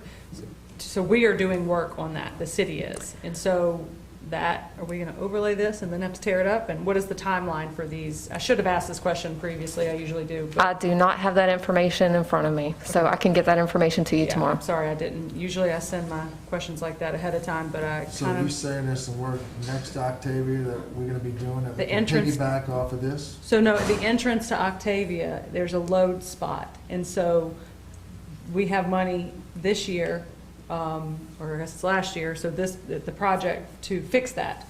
And I'm just saying, if we're gonna fix something in the road, maybe this will fix it, probably not. But if it is, I don't want, well, let's not dig up an asphalt road and fix the problem. You see what I'm saying? Now's the time to fix it. Yeah, so we just need to get with Chuck, because this is a Chuck project, and make sure Chuck knows, and that can be coordinated, so we're not digging up something that was just done. Well, Yes. the overlay is 2 inches or 3 inches, but if there's a problem with the dip, we need to get with Chuck and settle. Now's the time. And get the So base he's already fixed got the first. job, it's already been estimated, we've already approved it in our budget. So I'm just saying, it's slated to happen, so let's not, Generally speaking, what they do is they send this contract, and then they send us a schedule. Yeah. And Robert Morgan actually works with the contractors to We'll talk to Chuck. work on the schedule. But yes, we'll clear all that up. Okay, I have a question. Professor Plaza off of Club Deluxe. Contractors went in there and did the overlay. We saw how much damage was done to the curbing. How we gonna do about that? For as when they finishing these jobs, who going out and inspect them? Because the curbing, it's an issue, and I'm talking about. I was over there. Guy and I was over there, and they was pulling the city was pulling the curbing up. If the contractor done the damage, who's paying to get it repaired? First off, that was not the overlay contractor that possibly did that damage. Andre can probably go into more detail, but when there was other construction going on in that street, the curb and gutter was damaged at that time. We do not have clear records as to who performed or who possibly did that damage. We had tried to work with the contractor who had been doing the building construction to find out which trucks had perhaps caused that damage, but we have no identifiable proof of that. So that's why the city is undertaking repair of the curb and gutter. They should be about done. Yeah, but The overlay was done by the parish That's one of the things contractor. that we're- yeah, but I'm saying to see this a bill that we taking on for no reason, and I'm saying what happened. And let me tell you what happened. What happened was the equipment was too heavy, and when the equipment hit the curb, that would knock the curb up. I'm talking about, I know what happened. You know, I can't sit here and tell you who did it, but I know what happened. But that's why, and I'm talking about before and after pictures. This is what I done learned a whole lot. We're gonna have to start doing this because I'm talking about. And once we finish this here, I would like to know the bill. And this is why I'm saying this. If I ask for $10,000 for District 3 to do this here, God knows what all I have to go through. But if we sit here and spend $10,000 on a project that wasn't ours, it's bad.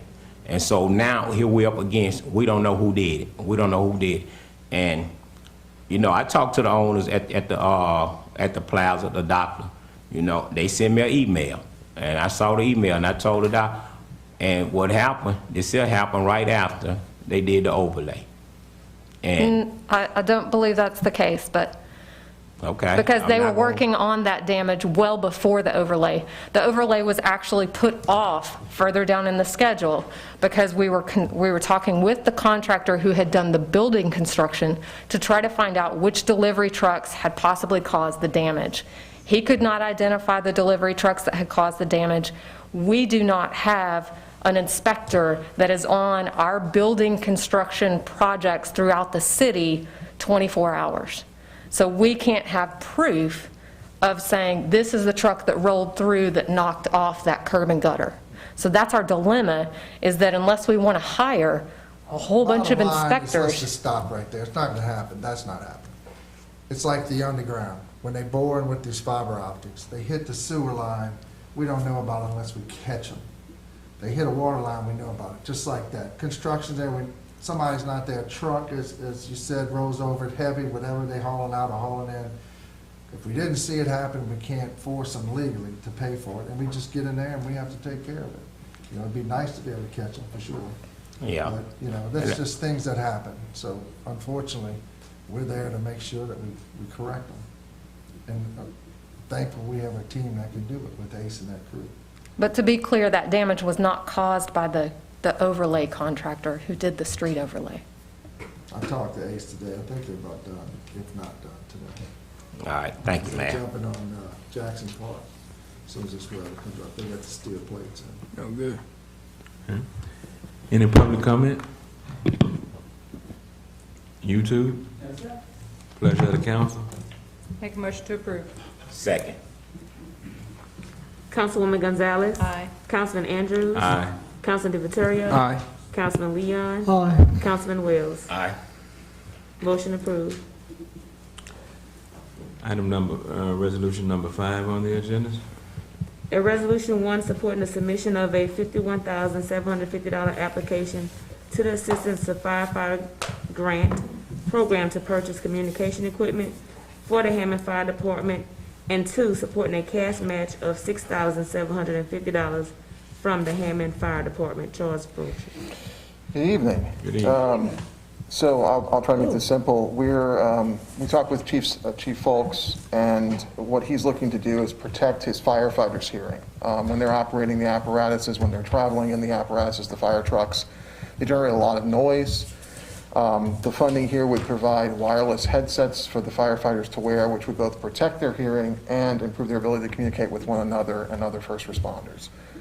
There's a match of 15%. That's where the $6,750 comes from. The grant is the remaining 85%, so it would be a $45,000 grant with a $6,750 match, which is going to come from the fire department.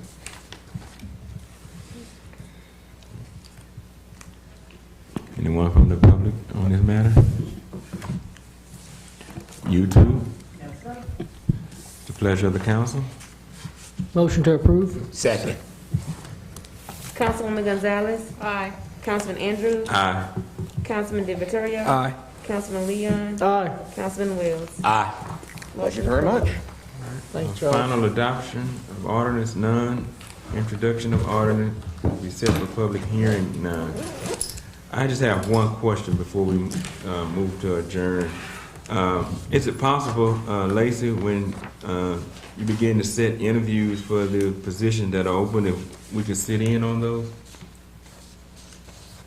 According to the charter, the mayor has the, I know that already. I was just asking if it was possible if we could just sit in on it. we have never done that before. I get a motion to adjourn. Make a motion to adjourn. Second. All in favor, say aye. All in favor, say aye. Aye. Aye. Councilman Andrews, I need you to sign. Okay. You ain't got nobody in there.